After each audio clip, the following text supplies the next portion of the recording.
What's up, guys, and welcome back to my channel. My name is Gabby and you are watching The Gift of Gab. We're going to keep rolling with this wedding series, and the question that I'm going to answer today is, do I need a wedding planner?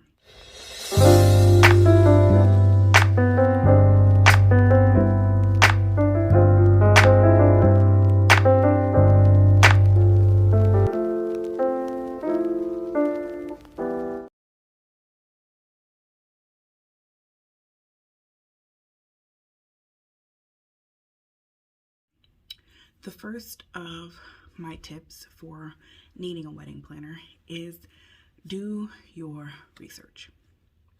The reason I say do your research is because in your area, it may be much different from mine, but in my area, to have a full-on wedding planner could cost me anywhere from $5,000 to an upwards of $12,000, and I did not have that kind of money. But you do not need a wedding planner. What I would suggest instead of is a day of coordinator.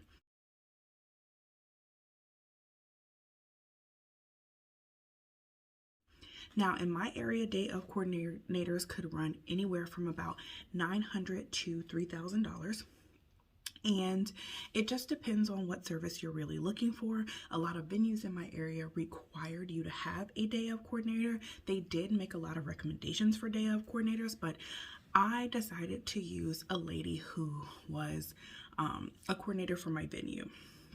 She works at the venue, she does a lot of weddings at the venue, and she was the cheapest person that I could find. However, when her title said day of coordinator, and when I had my initial conversation with her, she said that she would help me as far as 60 days out. However, this lady helped me from the day that I hired her until the day of my wedding, and she was really, really good. She had a small business, she was very helpful, and she knew her stuff. So I think it's important to definitely do your research about who you want, but also read reviews and things of that nature when making an informed decision about your day of coordinator. I definitely recommend them because they make the day go much smoother, and a day of coordinator who is familiar with your venue is probably the best one to get. Also, when doing your wedding planning, I also recommend that you get a planner, like a book form planner. You could get one that's already designed for wedding planning. Those kind of have like breakdowns of budgets and vendor comparison lists and things, a lot of things that you might decide to purchase on Etsy. They have a lot of those things already in them.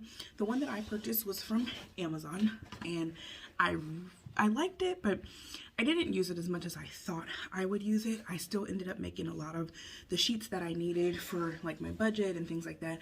I did a lot of those sheets on my own. But what I would definitely recommend is getting a book or a planner or something like that so that you are able to keep all of your things together. You might want to use a binder. I've seen a lot of women who did that and that worked really well for them. But you definitely need a binder or a planner or something like that just so that you can keep everything together and organized. Another thing that I recommend if you are planning your wedding and you're deciding to do it on your own is to utilize Zola.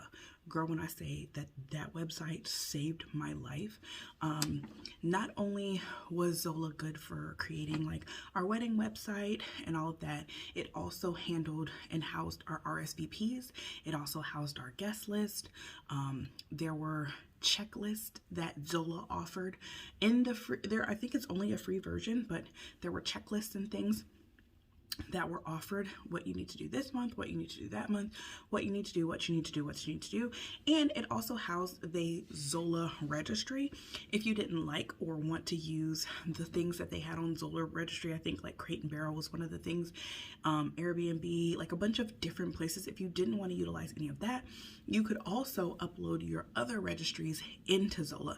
So I'm going to take the opportunity to kind of show you guys mine. Now, I will say once you get married, your Zola account, it doesn't disappear, but it's a little bit more difficult to access because you're not active on the website anymore. So it does disappear.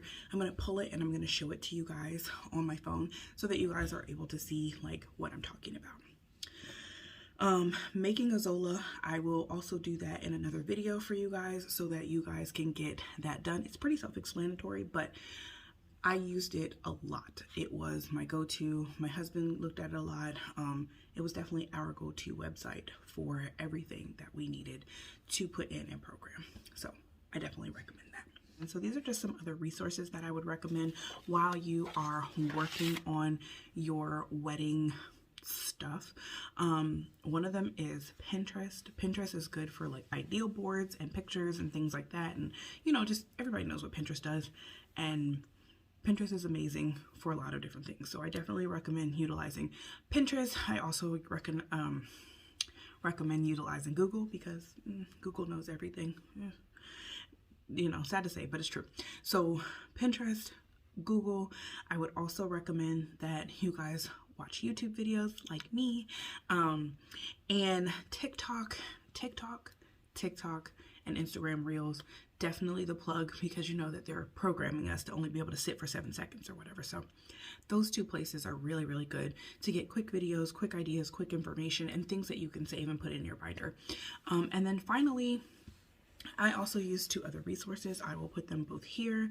One was the Knot Book of Lists. Girl, when I tell you, Zola does give a lot of lists, but the Knot Book of Lists gives a lot of those lists in detail. If you'd like for me to review that book here on my channel, I definitely can do it. I need at least 10 thumbs up to be able to review it for you though. And then I also use the Budget Savvy Wedding Planner. I got that from Amazon. It's going to be right here, picture of it right here.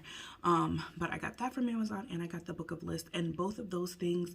So the Book of List was definitely an in-depth lists that I needed to do things for, and the Budget Savvy Planner went into the most detail possible about each and every one of those things. So I loved both of those things when it came to planning my wedding.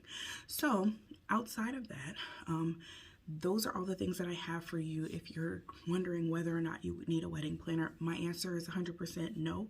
I think you can do it yourself. I honestly think you could probably do it without a coordinator, but just having someone in your corner who knows what they are doing during your wedding planning process is a lot easier, especially if you're a bride who either doesn't have family who's been married before, or don't have any relatives who are willing to help you and give you information, or if you haven't had relatives who've been married in the last, 10 years, right? Because everything is different now.